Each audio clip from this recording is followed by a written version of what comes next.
The Warrior Who United Japan, the complete story of Oda Nobunaga. Narrator: Japan was at war. Not for years, but for generations. The land was divided. Powerful warlords fought endlessly for control. Castles burned, villages vanished. Thousands of samurai died beneath flashing blades. No one believed Japan could ever become one nation again. Then, a fearless warrior appeared. His name was Oda Nobunaga. To his enemies, he was ruthless. To his followers, he was a visionary. He shattered centuries of tradition, defeated the mightiest armies in Japan, and began the unification of a nation. This is the story of the warrior who united Japan. Oda Nobunaga was born in 1534 in Owari province. As a young man, he was mocked by many nobles. His strange behavior earned him the nickname, the Fool of Owari. But beneath his unusual appearance was one of the greatest military minds Japan had ever seen.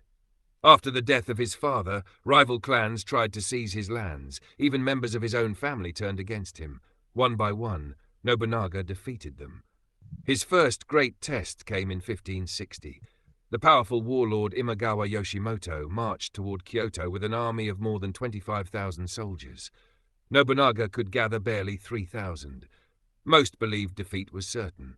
Instead, he launched one of history's boldest surprise attacks. During a violent thunderstorm, his samurai charged directly into the enemy camp. The attack caused complete chaos. Imagawa Yoshimoto was killed. His massive army collapsed. The impossible victory stunned all of Japan. From that day forward, every warlord knew the name, Oda Nobunaga. He quickly expanded his territory. Powerful clans surrendered. Others resisted and were crushed.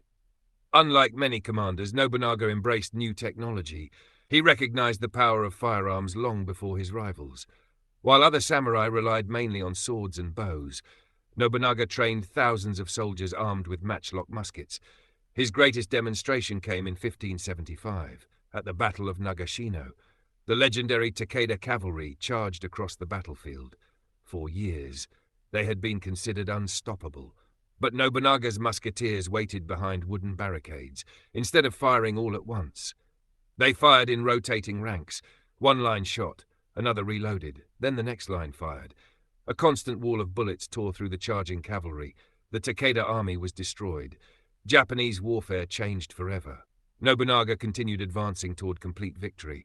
Castle after castle fell. He captured Kyoto. The authority of the old military government crumbled. For the first time in generations, the dream of a united Japan seemed possible. But success created powerful enemies. Some feared his growing power, others hated his reforms. In 1582, while resting at Honnō-ji temple, he was betrayed by one of his own generals, Akechi Mitsuhide. Thousands of enemy soldiers surrounded the temple. Nobunaga's guards fought desperately, but they were hopelessly outnumbered. Knowing escape was impossible, he chose the path of honor. Rather than be captured, he took his own life. The temple burned. Japan lost the man who had begun its unification. Yet his work was not finished. After his death, his most loyal generals carried his dream forward. First, Toyotomi Hideyoshi, then Tokugawa Ieyasu. Together they completed the unification that Oda Nobunaga had begun. Without Nobunaga, there would have been no unified Japan. He revolutionized warfare. He embraced new technology. He crushed powerful rivals who had ruled for generations, and he changed the course of Japanese history forever. Some remember him as ruthless, others remember him as a military genius. But all agree on one thing. Oda Nobunaga reshaped the destiny of an entire nation.